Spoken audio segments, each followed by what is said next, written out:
Bonjour, c'est Michel Drac. Aujourd'hui, je vous présente un livre, j'ai envie de dire comme d'habitude, Crime sans châtiment, de monsieur Jean-Loup Isambert.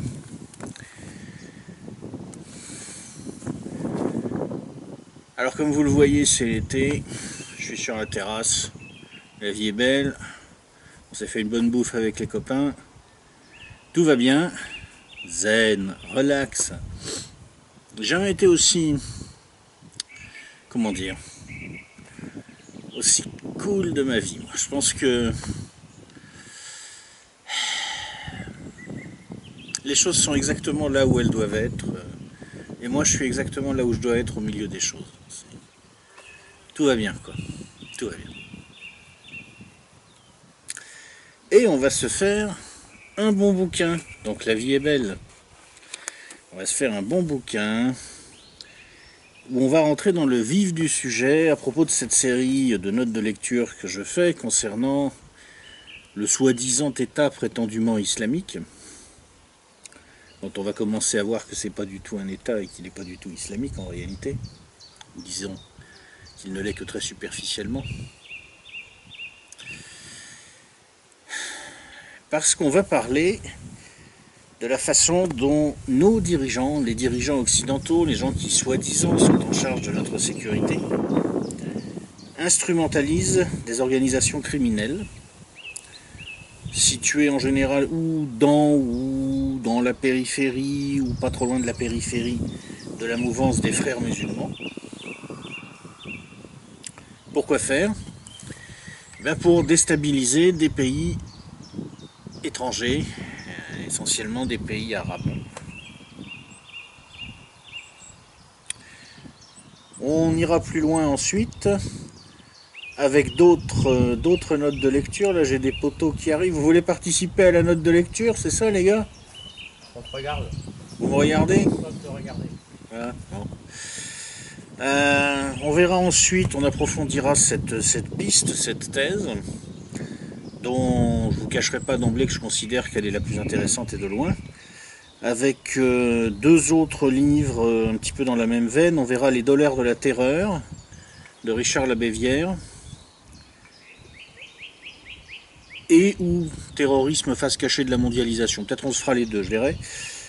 Et puis je pense qu'on lira aussi par exemple Daniel Ganser, Les armées secrètes de l'OTAN, même si ça ne parle pas directement de l'État islamique, mais vous verrez, ça peut être très instructif quand on réfléchit au-delà de ce qui se passe aujourd'hui. C'est-à-dire au-delà de l'instrumentalisation des organisations liées plus ou moins aux frères musulmans pour déstabiliser les pays arabes, à ce qui pourrait se passer demain pour instrumentaliser ces organisations, mais cette fois en vue de nous déstabiliser, nous.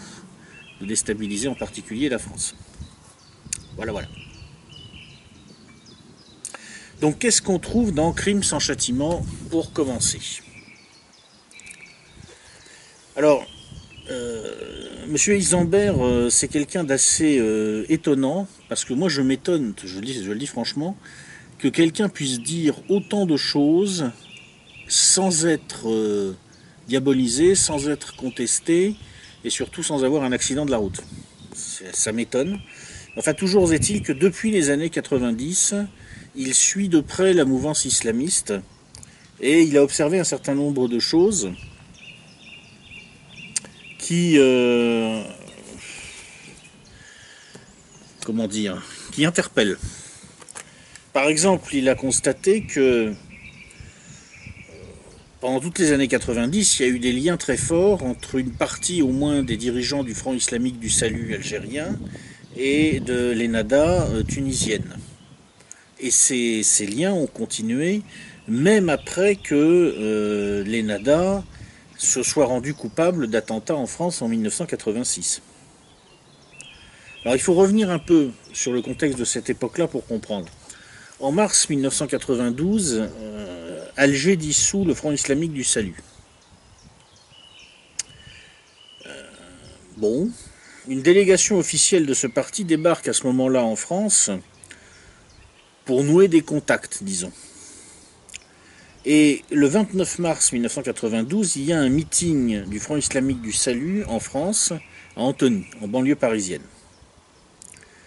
Parmi les participants à ce meeting, M. Isambert repère plusieurs personnes qui sont recherchées par Interpol pour des faits de terrorisme.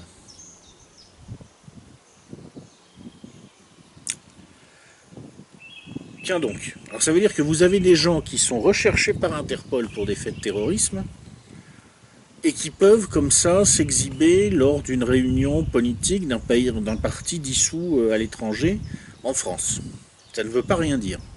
Il ne faut pas sauter aux conclusions, ça ne veut pas dire nécessairement que les services français marchent main dans la main avec le FIS, c'est bien sûr toujours beaucoup plus compliqué que ça. Ils peuvent aussi laisser se faire la chose pour garder sous contrôle, pour surveiller, probablement même en discutant avant avec les services algériens, en tout cas on ne peut pas l'exclure. Mais en tout cas ça nous permet de mieux comprendre ce que nous avait expliqué M. Nouzille dans un livre qu'on a lu précédemment, dans cette même série de notes de lecture, un livre qui s'intitulait « Les tueurs de la République », ça nous permet de mieux comprendre pourquoi, effectivement, les relations entre la DGSE et les services algériens n'étaient pas forcément excellentes à l'époque. En août 1992, des membres du FIS expulsés arrivent en France. Ces membres, un monsieur Bouanoua et Kerban, je ne vous garantis malheureusement pas la prononciation, je ne parle pas arabe, eh bien, ces membres du FIS ont des liens avec les services américains. Parce qu'ils ont participé au djihad afghan contre l'URSS. Il semble que dans la foulée de leur arrivée, ils participent à l'entraînement de commandos de sabotage en France qui sont destinés à aller frapper en Algérie.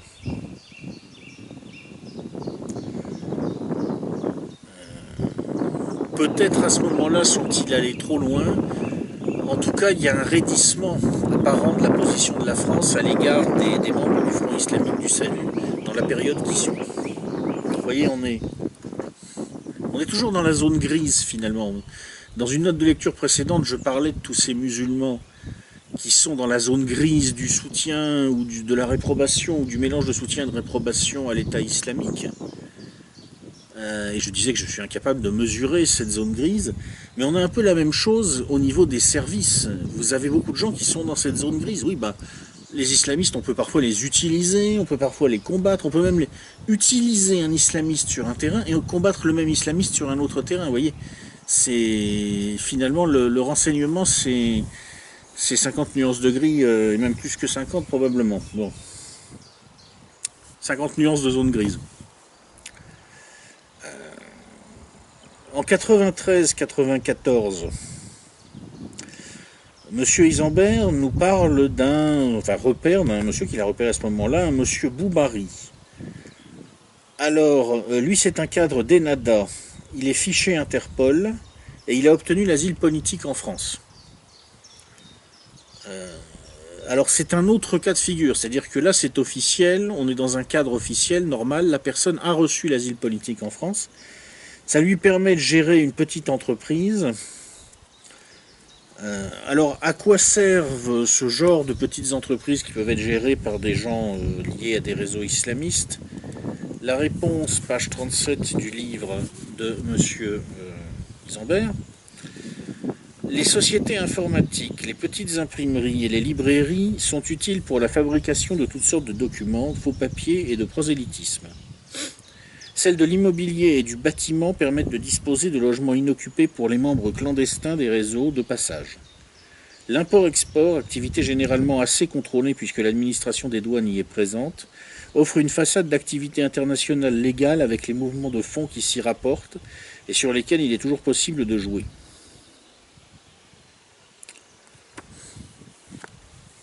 Voilà.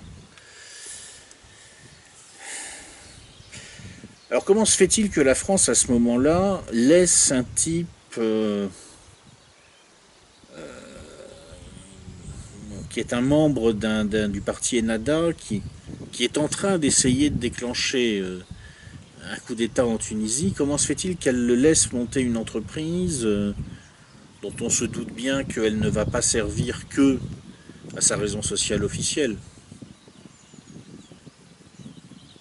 C'est toutes ces questions-là que M. Heisenberg se pose dans les années 90. Alors il investigue un peu et il comprend assez vite un certain nombre de choses. D'abord, il remarque que ces années-là, ce sont des années de négociation de très grands contrats d'armement avec le Pakistan et l'Arabie Saoudite. Il y a des centaines de millions de francs de rétrocommissions en jeu, derrière lesquels il y a par exemple le financement, semble-t-il, de la campagne d'Édouard Balladur en 1995.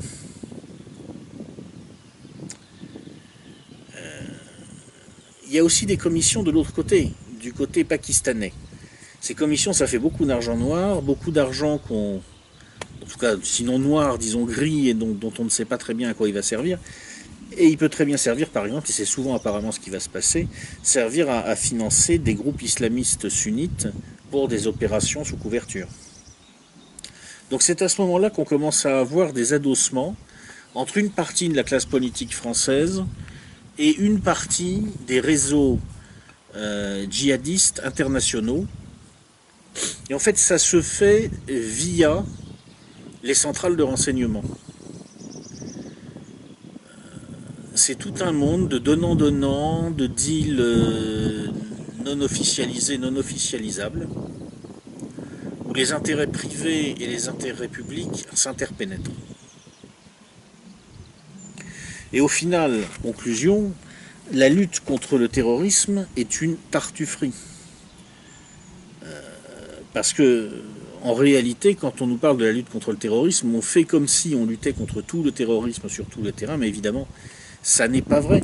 Et on en a d'ailleurs, note au passage, on en a encore un signe assez intéressant dans ce qui vient de se passer en France là récemment, puisqu'on a un djihadiste qui est passé aux actes sur les Champs-Élysées, il s'est avéré qu'il avait des armes, que ces armes étaient légales, déclarées. Alors la raison officielle qu'on nous a fournie, c'est « Oh mais c'est parce qu'il est passé entre les mailles du filet, c'est un problème de contrôle administratif ». Moi je dis mon œil, c'est parce qu'il y a tout simplement des réseaux qu'on laisse se développer parce qu'on veut les instrumentaliser, on veut les utiliser. Et puis là, en l'occurrence, le type a fait une sortie de route au moment où on s'y attendait pas. C'est mon interprétation. Bref.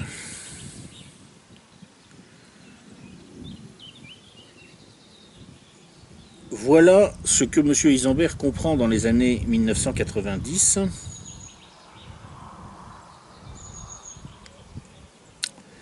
Et la suite de son livre va consister d'abord à analyser les liens de cette réalité géopolitique, on va dire, avec les autres niveaux de réalité dont on a parlé dans d'autres livres d'ailleurs.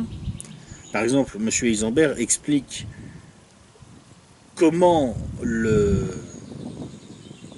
et pourquoi on a une telle tolérance de la part de la classe politique française, chez nous en France, par rapport à certaines implantations islamistes.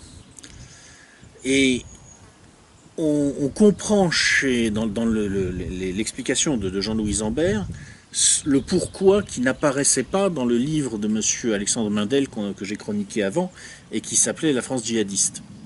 Alors, parce que M. Mindel est un peu resté à la surface des choses. Il a très bien décrit ce qu'il a vu sur le terrain, mais il n'est pas allé vraiment en dessous.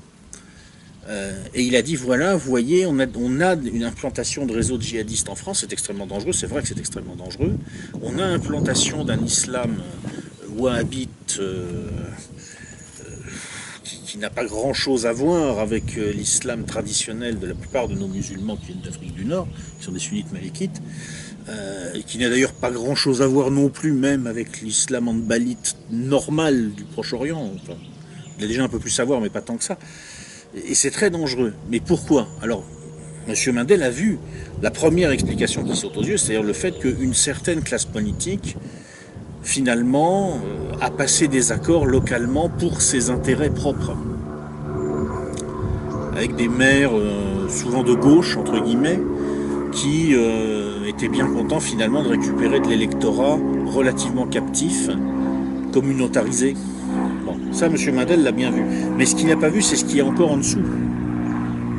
C'est-à-dire que si, en 1992, les frères musulmans peuvent installer en France, dans un village qui s'appelle Boutelouin-Saint-Léger, près de Château-Chinon, un centre de formation qui va rayonner sur toute l'Europe, c'est pas parce que le maire de Château-Chinon était ravi de voir arriver des barbus en gandoura, je pense, hein, c'est pas ça la raison.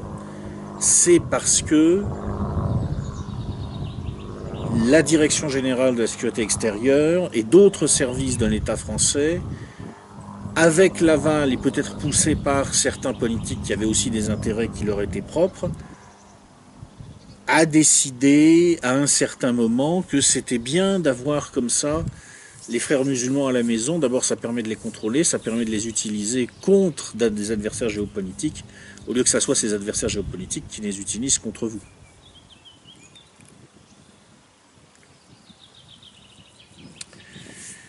Là, dans le genre, l'opération la plus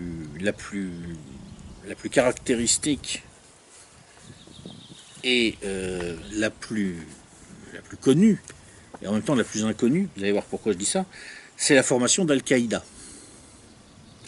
Alors ça, c'est pas nous, c'est les Américains. Voilà ce que nous apprend Jean-Louis Zambert. Donc là, il faut se souvenir du contexte, c'est la guerre d'Afghanistan, les Américains sont engagés contre les Soviétiques. En 1986, William Casey, le directeur de la CIA, donne son accord à un plan proposé par l'agence de renseignement du Pakistan, l'ISI, destiné à recruter des individus à travers le monde pour qu'ils rejoignent le djihad afghan. Plus de 100 000 militants islamiques furent entraînés au Pakistan entre 1986 et 1992 dans des camps supervisés par la CIA et le MI6, c'est-à-dire le service britannique, camps au sein desquels les SAS, les forces spéciales britanniques, entraînaient les futurs combattants d'Al-Qaïda ainsi que des talibans à la fabrication de bombes et à d'autres techniques de guerre non conventionnelles. Leurs leaders furent entraînés dans un camp de la CIA en Virginie. Tout cela fut appelé l'opération Cyclone. Et ça, c'est l'origine d'Al-Qaïda. C'est pour ça que, bien des années plus tard, avant de se faire dégommer, Kadhafi ira déclarer, quand on lui parlera d'Al-Qaïda, on lui dira « mais Al-Qaïda est présent en Libye ». Il dira « mais attendez, Al-Qaïda est à New York, Al-Qaïda est à Washington. Al-Qaïda, c'est vous. » Et c'est vrai. Et c'est vrai. Bien sûr, les soldats d'Al-Qaïda sont issus à 99,9% probablement du monde musulman, mais qui les a formés? Al-Qaïda, c'est-à-dire la base, qui a formé cette base de données de combattants islamistes? C'est la CIA, c'est le MI6, c'est les services occidentaux. Et nous aussi, en France, on a joué à ça, alors, sous une forme un peu différente, parce qu'on est moins puissant, on est moins agressif aussi, donc on préfère La France a toujours été une puissance assez orientée vers le soft power. Hein. Bien avant que ça soit théorisé par Joseph Nye aux États-Unis, le soft power, on l'a découvert bien avant. Mais bon, quand même, à notre façon, ce centre à Boutelouin-Saint-Léger, je ne dis pas que c'est Al-Qaïda, hein, je ne suis pas en train de faire des amalgames faciles en disant que Boutelouin-Saint-Léger et Al-Qaïda, c'est pareil. Mais quelque part, c'est la même démarche. C'est on va se laisser pénétrer par des réseaux islamistes. Comme ça, on pourra nous les utiliser contre les autres au lieu que les autres les utilisent contre nous. Bon, évidemment, c'est très dangereux, parce que ça peut se retourner.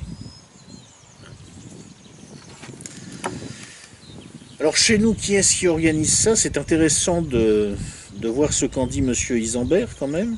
Donc d'abord, ce qui m'a frappé, c'est qu'on retrouve chez lui beaucoup de noms qu'on a croisés dans d'autres livres qu'on a lu déjà dans le cadre de cette série de notes de lecture. On retrouve Monsieur Scarsini, le patron de la DCRI, on retrouve Monsieur Guéant, on retrouve Monsieur Yves Bertrand, on retrouve Charles Pasqua. Et en fait, quand on lit Monsieur Isambert, on comprend que ce qu'on retrouve, c'est surtout un ensemble de gens qui sont à l'intersection de plusieurs réseaux. Lesquels sont exactement dans quel réseau, c'est d'ailleurs très difficile à dire. Mais ces réseaux, en gros, qu'est-ce que c'est? C'est la haute police française. C'est les réseaux politiques de droite. Il y a une très claire prédominance historique de la droite française sur la gauche française dans ces réseaux, on va dire, qui forment une sorte de lobby atlantiste profond. Et puis il y a des liens aussi donc avec la CIA et avec parfois des milieux mafieux. Parce qu'on le verra un peu plus loin quand on va rentrer avec M. Isambert dans l'histoire des événements récents en Syrie et en Libye, il y a une très forte interpénétration entre tout ce qui est djihadisme et mafia.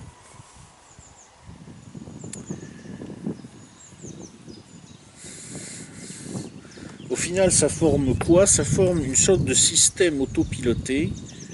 Et là, on va commencer à s'approcher vraiment, je crois, de la conclusion de la série de notes de lecture que j'ai lancée sur l'État islamique, parce qu'on commence à réfléchir à la nature de l'être. Qu'est-ce qu'est l'État islamique? Qu'est-ce qu'est Al-Qaïda? Qu'est-ce que sont les réseaux djihadistes? Et qu'est-ce que sont les réseaux de pouvoir qui travaillent en lien avec ces réseaux-là? Quelle est leur essence? Quel est leur être? Voilà ce que nous dit M. Isambert. Alors en l'occurrence, il cite François-Xavier Verschave, qu'on lira sans doute un jour, parce que je pense que je parlerai un jour de la France-Afrique. C'est un spécialiste de la France-Afrique, et voilà ce que dit M. Verschave à propos de la politique française en Afrique. Ce n'est plus la République, ni même l'Élysée, qui choisit et conduit la politique française en Afrique, mais une nébuleuse aléatoire d'acteurs économiques, politiques et militaires, un faisceau de réseaux polarisés sur la conservation des pouvoirs et l'extraction des rentes. La logique de cet accaparement est d'interdire l'initiative hors du cercle des initiés. Le système évolue vers la criminalisation, il est naturellement hostile à la démocratie. Je vais relire cette série de phrases, parce qu'elle est, je pense, vraiment très très intéressante, et il faut bien comprendre les implications de chaque phrase. Ce n'est plus la République, cette espèce de truc un peu abstrait finalement. C'est quoi la République? C'est très grand, la République, c'est plein de gens. Qui fait quoi à l'intérieur de la République? On ne sait pas.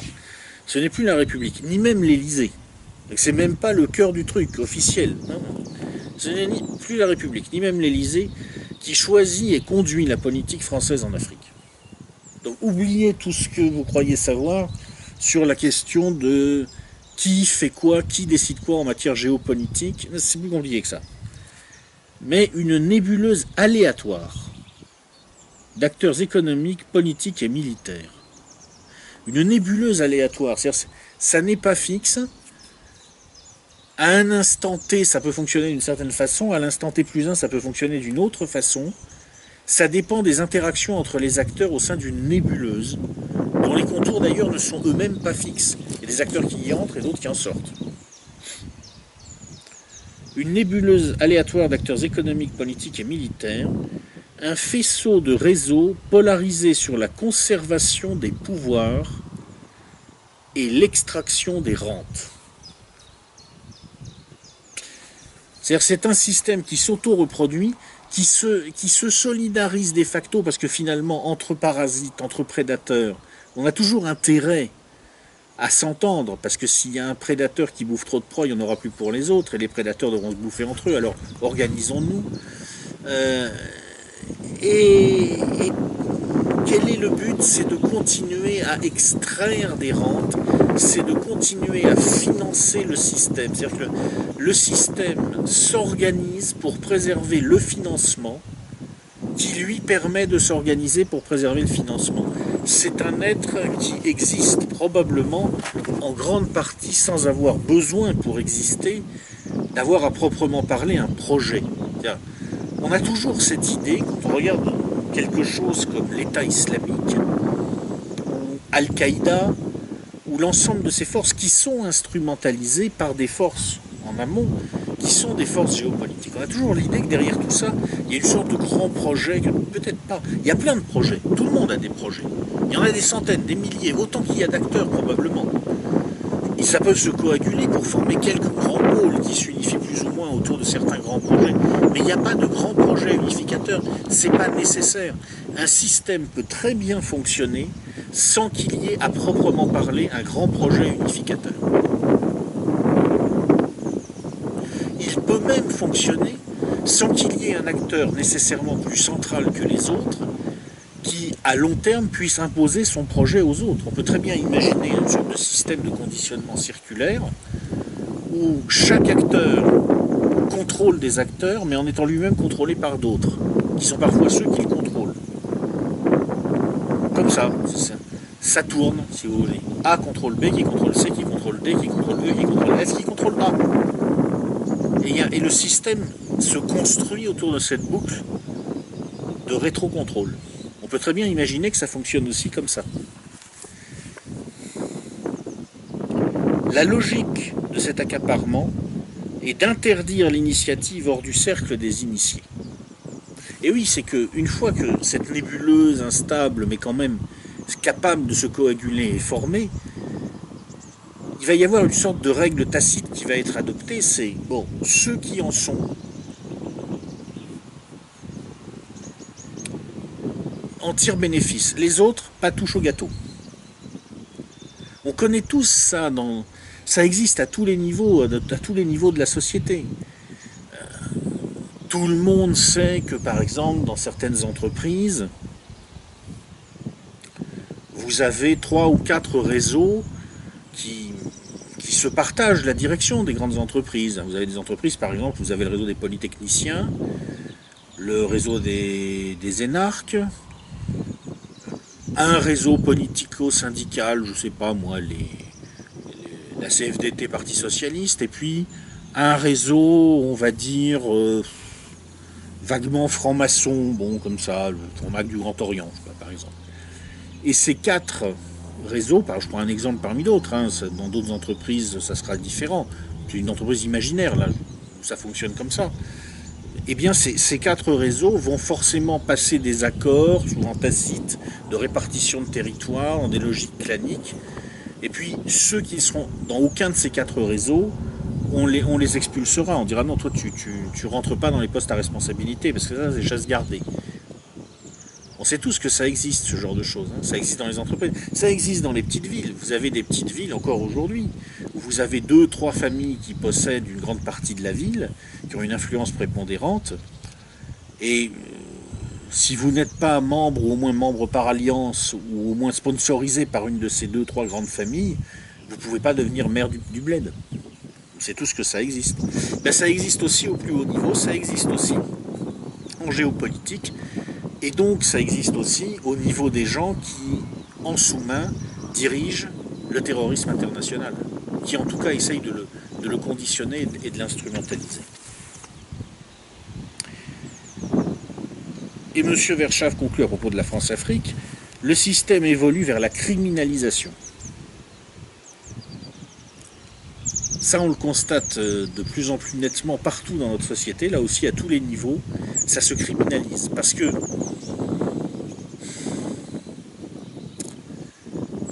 plus le monde entre en interaction, si vous voulez, plus c'est violent, plus c'est fluide, et plus les acteurs de ce système vont avoir tendance à être agressifs, d'abord contre ceux qui ne sont pas dans le système, et même éventuellement entre eux.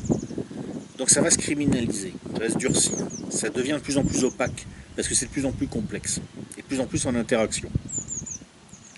Et bien sûr, un tel système est naturellement hostile à la démocratie, parce qu'on ne peut pas imaginer une démocratie qui fonctionnerait vraiment et qui s'accommoderait de ce genre de mode de fonctionnement.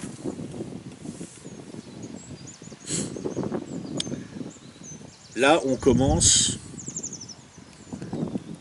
à esquisser un petit peu les conclusions sur quelles sont les forces qui sont derrière l'État islamique, Daesh, Al-Qaïda, etc. On verra plus loin qu'en réalité, cet ensemble d'êtres, d'entités, est assez flou et qu'il y a une certaine porosité des uns envers les autres, même si on verra aussi, ça faudra en tenir compte dans la conclusion, dans cette histoire, l'État islamique est un cas un peu à part, un peu différent d'Al-Qaïda dont on vient de parler à l'instant. Ça aussi on en parlera, mais n'anticipons pas. Alors je voudrais, pour terminer de balayer le livre de M. Isambert, simplement dire ce qu'il explique sur les événements de Libye et de Syrie de ces dernières années. La plupart de ces choses sont connues, mais c'est toujours intéressant de les rappeler. Donc qu'est-ce qui s'est passé en Libye? Alors d'abord, pour un certain nombre de raisons, M. Isambert prouve que cette affaire a été planifiée de longue date. La réalité de la Libye était très différente de ce que nous a vendu, bien entendu, le propagandiste Bernard-Henri Lévy. En fait, c'était un des rares pays d'Afrique à avoir en partie réussi son développement. Cette réussite, d'ailleurs, ne tient pas tellement aux exploits de la personne de M. Kadhafi, qui a plutôt été finalement, enfin c'est très difficile à dire, mais semble-t-il plus un handicap qu'un avantage pour le régime libyen.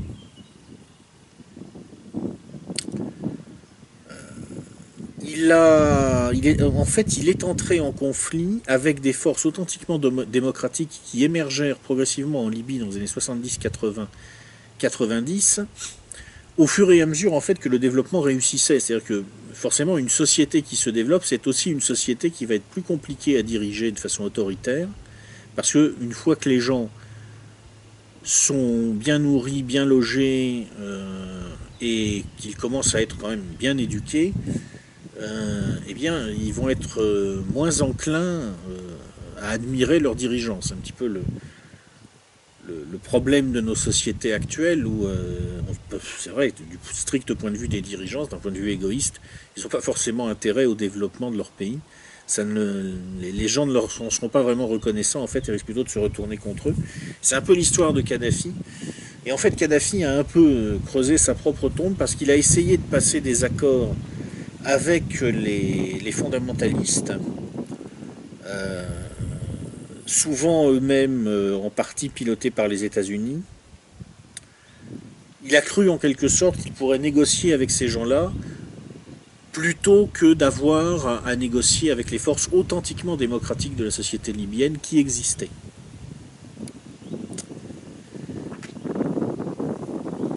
Qu'est-ce que les services occidentaux et leurs agents divers ont fait? Bien entendu, ils ne se sont pas appuyés sur les véritables démocrates libyens, puisque le but était de piller la Libye pour s'emparer de ses ressources.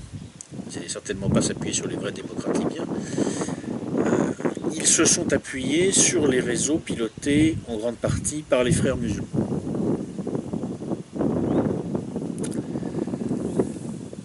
C'est ce qui explique la difficulté qu'ont eu les Occidentaux pour renverser Kadhafi. En fait, quand les Libyens se sont aperçus que la révolution, entre guillemets, dans leur pays n'allait pas consister à assurer la victoire des forces authentiquement démocratiques sur Muammar Kadhafi et surtout sa famille,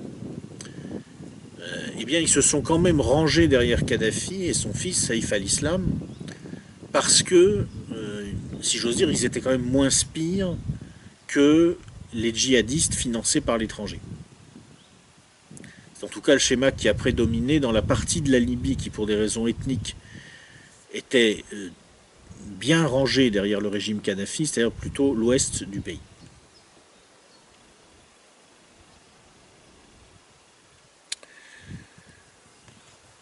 En février 2011, on a vu se produire un schéma extrêmement inquiétant.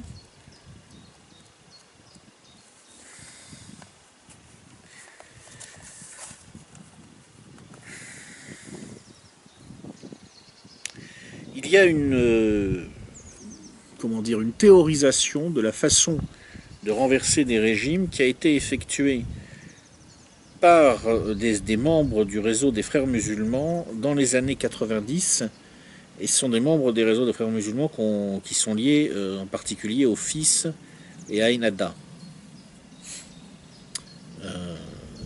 M. Isambert cite un M. Rachid Ghanouchi, émir du mouvement des frères musulmans tunisiens, Ennahda, qui a théorisé cette affaire en disant « Nous voulons des martyrs ». Qu'est-ce que ça veut dire? Ça veut dire, eh bien, quand il va y avoir un mécontentement populaire pour une raison quelconque, et que les forces de l'ordre du régime laïque vont essayer d'encadrer ce mécontentement populaire pour éviter les débordements, eh bien, on va infiltrer le mouvement populaire avec des petits commandos, des petits groupes qui vont ouvrir le feu sur les forces de l'ordre pour attirer une riposte, une réponse, qui va évidemment frapper les membres de ce commando, mais aussi autour plein de manifestants innocents. Et comme ça, on va fabriquer des martyrs et on va radicaliser le conflit. Et en février 2011, c'est le schéma qui se met en place en Libye. Et c'est ce qui va permettre ensuite, par une série de constructions assez artificielles, de désinformation, de faire croire temporairement à beaucoup de gens à l'étranger que réellement il y a une répression massive et que réellement Mouammar Kadhafi est en train, n'est-ce pas, de tuer son propre peuple, pour reprendre la formule de l'ineffable Bernard-Henri Lévy. Par exemple, on va avoir des photos de massacres diffusées par les médias avant la réunion du Conseil de sécurité de l'ONU. Et voilà ce que nous dit M. Isambert. Les photos diffusées de ce prétendu massacre proviennent en fait du cimetière Sidi Ahmed Cemetery, où se déroulait une opération normale de renouvellement du sol avec déplacement des restes humains. C'est une pratique très habituelle et commune dans le monde judéo-islamo-chrétien pour laisser place aux nouveaux morts tous les 10 ou 20 ans selon les pays. Il suffisait de récupérer quelques images de cette opération et de les introduire dans un commentaire tendant à faire croire que les morts déplacés étaient ceux de manifestants tués par la police et l'armée libyenne pour créer un choc émotionnel. La vidéo de ces prétendues fausses communes diffusée par le site internet One Day on Earth et vite repris par les télévisions du monde entier est un faux document. C'est un montage destiné à provoquer l'indignation et à déclencher la guerre contre la Libye. Ça marche. Le 17 mars 2011, la résolution 1973 de l'ONU est passée, elle condamne la répression. Le 30 mars 2011, la correspondante de Libération aux USA, Libération est vraiment un quotidien très lié au service américain, d'après ce que dit M. Isambert, la correspondante de Libération aux USA fait savoir que Obama a signé un décret permettant la livraison d'armes aux rebelles, même si officiellement à ce stade il n'y a pas eu de livraison. En fait, en avril 2011, M. Lavrov, le ministre des Affaires étrangères russe, fait savoir que des experts militaires livrent des armes et forment depuis 2 mois des rebelles, des experts militaires occidentaux entre autres, violant la résolution de l'ONU. En mai, la France, enfin la direction militaire française, qui constate la relative inefficacité de l'aide des Qataris, procède elle-même à des parachutages d'armes aux rebelles.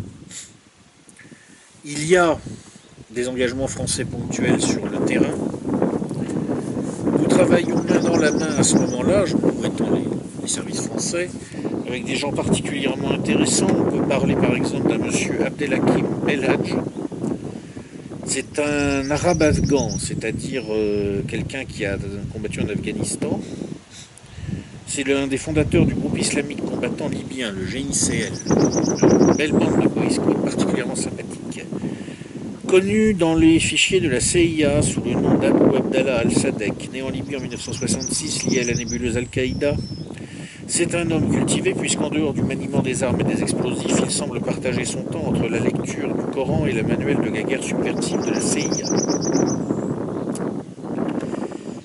Et il a été choisi par les services français pour diriger la brigade du 17 février, une unité de mercenaires formés et armés au Qatar par la France et les Émirats arabes unis et qu'on a ensuite envoyé en Libye pour faire la guerre.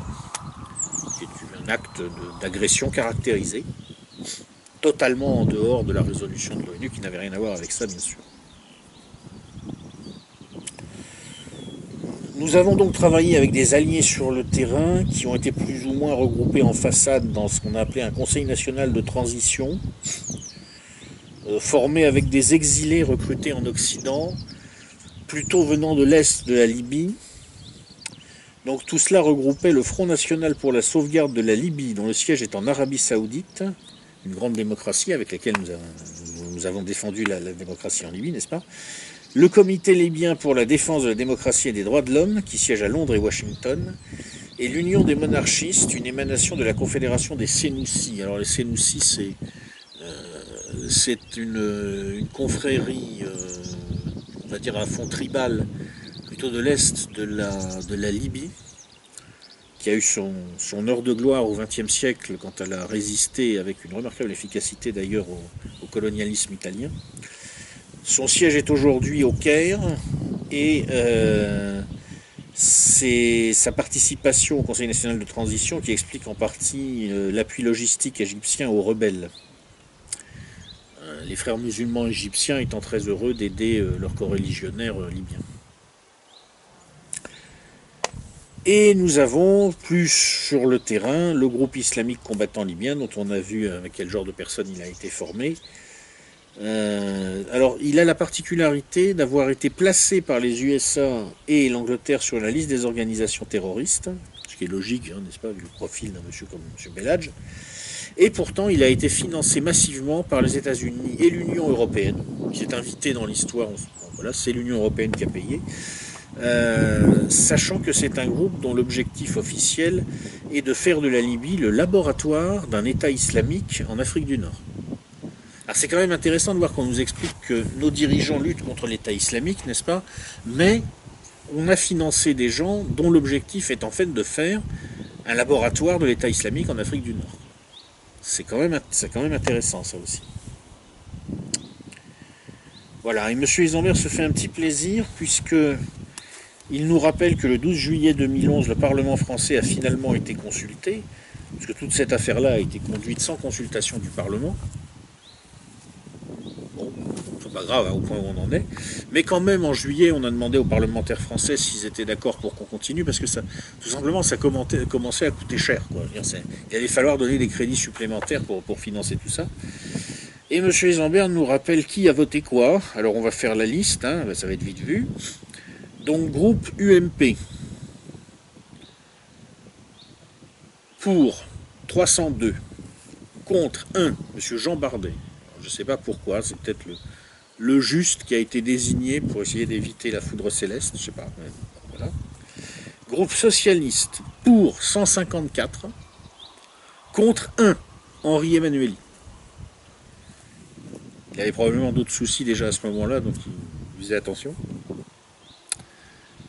Groupe gauche démocrate et républicaine.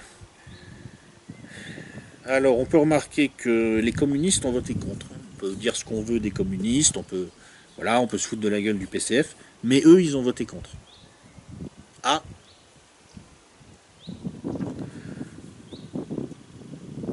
En revanche, on a aussi quelques verts qui ont voté contre. Visiblement, ils n'ont pas été d'accord entre eux. De toute façon, les verts ne sont jamais d'accord entre eux sur rien. En revanche, ont voté pour M. Noël Mamère et M. François de Rugy. Pas de commentaires. Groupe Nouveau Centre pour 19 non-votants 1. Donc là, les centristes, ils ont fait leur boulot de centristes. Hein. Quoi? Petite opération coloniale? Oh, bah oui, bien sûr. Non inscrit pour M. François Bayrou. Il était non inscrit à ce moment-là. Bon. Monsieur Jean Lassalle, qui a voté pour aussi, sans doute parce que Bayrou lui a dit de voter pour. Mais Monsieur Lassalle, il ne faut pas écouter tout ce que dit le bourgeois. Pas écouter tout ce que dit le monsieur de la ville. Parfois, à la campagne, on peut réfléchir aussi, c'est pas interdit. Hein. Et contre 2, René Coineau, que je ne connais pas, honnêtement, et Nicolas Dupont-Aignan, bien sûr. Voilà, donc en fait, si vous voulez, ça veut dire qu'à l'Assemblée nationale, il y a monsieur Bardet, il y a monsieur Emmanuelli, quelques verts, des communistes, un monsieur Coineau et un monsieur Dupont-Aignan qu'on connaît bien, qui ont sauvé leur honneur, et tous les autres ont dit ouais, tout ce qu'on a fait là, foutre le bordel là-bas, travailler avec les mecs qui veulent fabriquer l'État islamique en Afrique du Nord, ouais, bravo, continuez. Tous les autres. Hein. Voilà, bon. Alors ensuite, M. Isambert nous parle aussi de la Syrie, mais là, c'est Son livre est plus court, enfin est plus court là-dessus parce que le livre est sorti en fait en février 2013. Donc les événements de Syrie ne faisaient que commencer à ce moment-là, mais enfin déjà il avait quelques petites choses à dire. Monsieur Isambert, donc il nous expliquait que les financiers de l'affaire syrienne sont les Américains, bien sûr, les Anglais, bien sûr, les Saoudiens, les Qataris, bien sûr, les Émirats Arabes Unis, bien sûr, le Koweït, bien sûr, la France, bien sûr, et, nuance par rapport à la Libye, semble-t-il, là, la Turquie, pour des raisons régionales, est beaucoup plus présente. La Turquie qui s'est bien engagée là-dedans et qui a bien financé aussi l'affaire syrienne.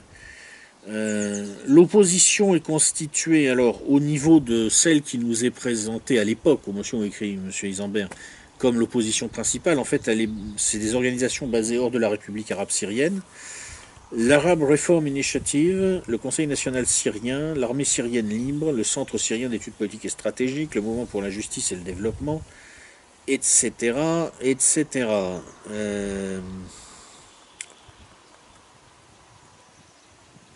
Alors, Monsieur Isambert nous parle particulièrement du Conseil national syrien et il analyse en particulier les liens d'une dame Kodmani avec les services occidentaux. Alors, Madame Kodmani, donc c'est la patronne de ce CNS, si j'ai bien compris. Enfin, disons un des principaux dirigeants du CNS à l'époque. Voilà ce que nous dit Monsieur Isambert. Un autre des principaux dirigeants, Basma Kodmani, responsable des relations extérieures, est une femme qui a travaillé au sein de l'Institut français des relations internationales et de la Ford Foundation. Elle assiste à des réunions du Club Bilderberg ou du Council on Foreign Relations, un think tank financé par les transnationales états-uniennes qui regroupe quelques-uns des principaux dirigeants conservateurs de l'économie, de la finance, du renseignement, de l'armée, de l'administration.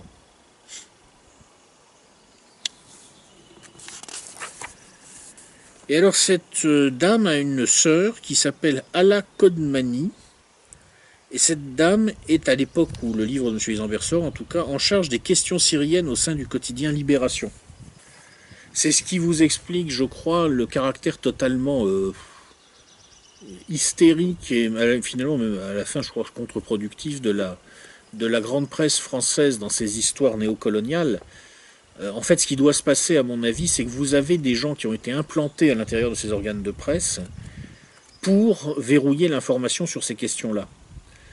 Et comme ces gens ont l'appui d'un certain nombre de services avec lesquels ça serait quand même un peu embêtant de se fâcher, parce que Libération, Le Monde ou ces journaux-là, si vous voulez, ils ne peuvent pas trop se permettre non plus de se fâcher avec la CIA. Hein. Bon, personne n'a envie de se fâcher avec la CIA. Eh bien, on les laisse faire, on leur abandonne le truc. C'est comme ça, à mon avis, que ça fonctionne. Et ça explique que vous ayez cette presse qui, pendant des mois et des années, s'est totalement déshonorée, décrédibilisée sur ces histoires syriennes et libyennes, ce qui fait d'ailleurs qu'aujourd'hui, je pense que, à part quelques bobos parisiens qui sont d'un conformisme absolu, sinon, plus personne ne prend au sérieux les informations répercutées par cette presse-là, au moins sur ce genre de questions. Alors, au moment où M. Isambert écrit, l'intervention française en Syrie a déjà commencé à être quelque chose d'assez sérieux. On apprend qu'il y a eu, en 2012, des ingénieurs iraniens qui ont été pris en otage par un groupe qui était contrôlé par les services français.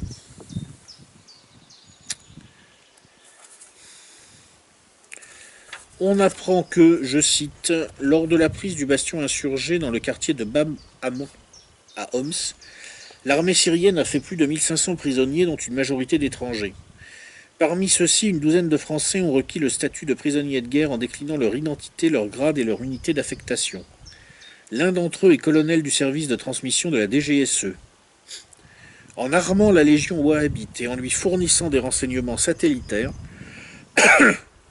vous avez bien entendu, en armant la légion wahhabite et en lui fournissant des renseignements satellitaires, la France a conduit une guerre secrète contre l'armée syrienne qui a fait plus de 3000 morts dans les rangs et plus de 1500 morts parmi les civils en 10 mois de combat à Homs, 2012. Ça n'a jamais été confirmé, mais ça n'a également jamais été démenti. Alors, est-ce que c'est vrai? Ben, moi, je peux pas le savoir. Mais enfin, ça n'a jamais été démenti, hein. Donc, on peut penser que, voilà. Je classe l'information, disons, comme très probable. Voilà.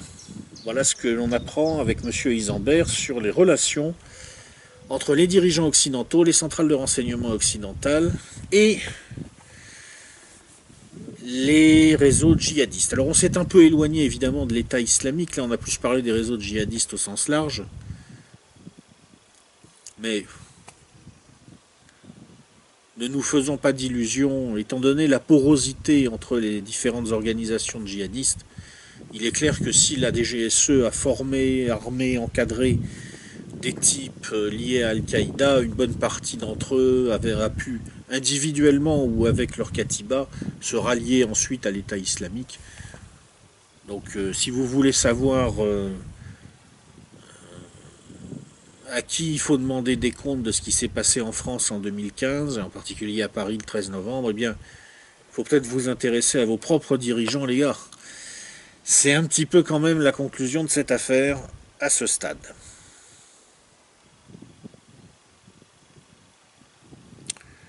Mais, on peut aussi prolonger le propos en se demandant où tout ça nous mène.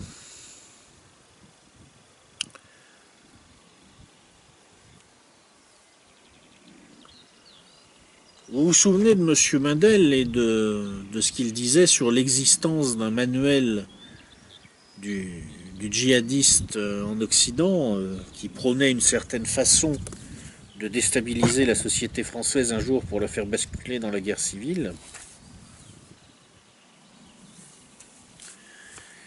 Bien, il faut en revenir à ce que je vous disais tout à l'heure sur la théorisation par certains membres des frères musulmans de la déstabilisation des États laïques.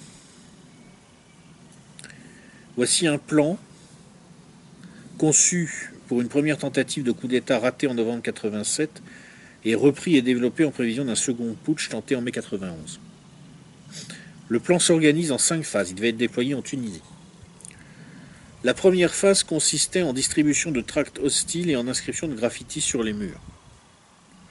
La deuxième phase prévoyait une intensification de l'agitation populaire par l'organisation de marches et de manifestations violentes. La troisième phase, des attaques contre les agents et les postes de police, les militants et les locaux du Rassemblement constitutionnel démocratique.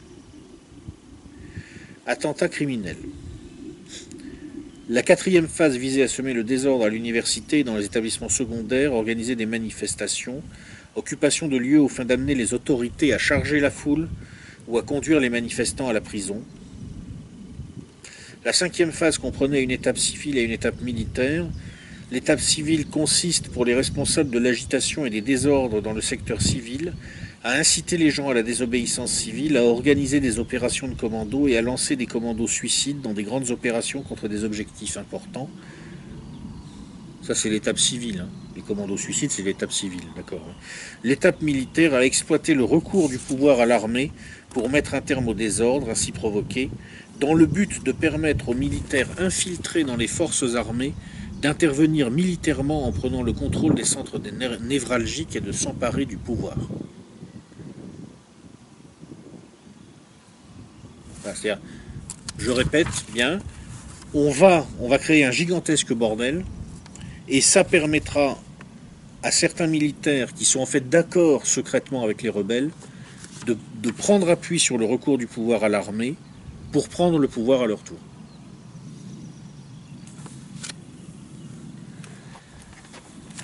Et alors, pour déployer ce genre de réseau, nous dit M.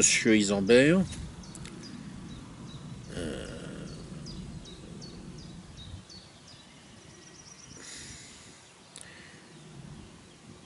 nous allons nous intéresser, disons, à la thèse d'un monsieur qui s'appelle Abdallah Hamami, qui est un spécialiste tunisien des mouvements islamistes.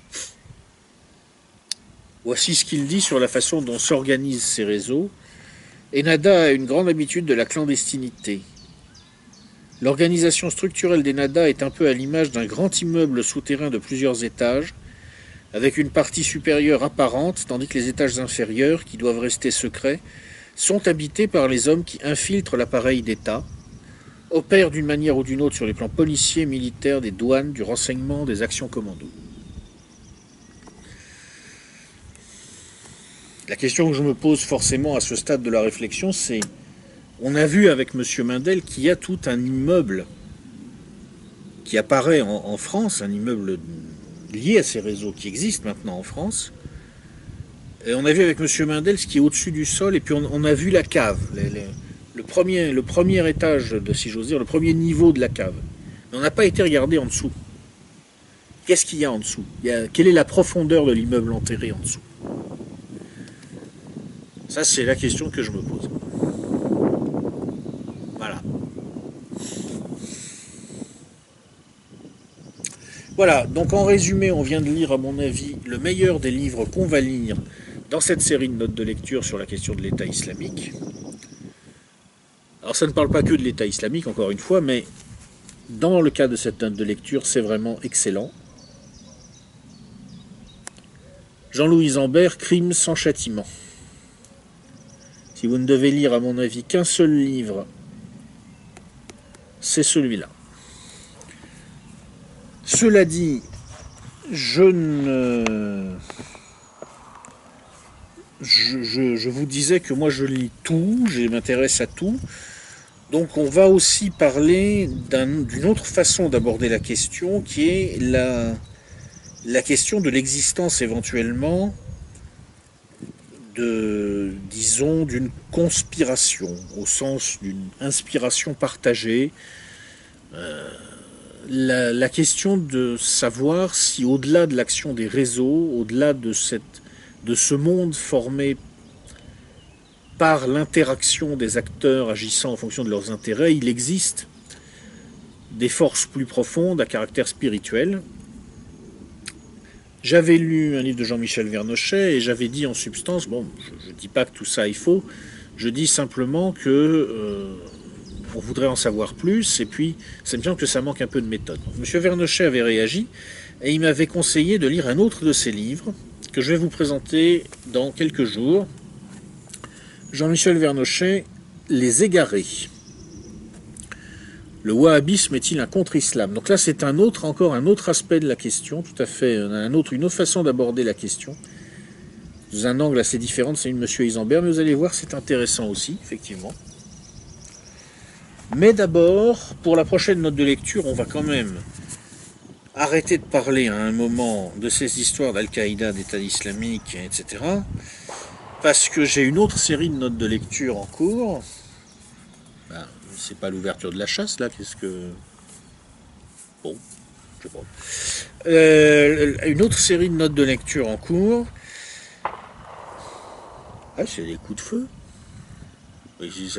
Ça tire au mois de juin, maintenant, comme ça. Bon. J'espère que c'est pas un drone qui a mal visé. Je suis là, hein. Vous trompez pas.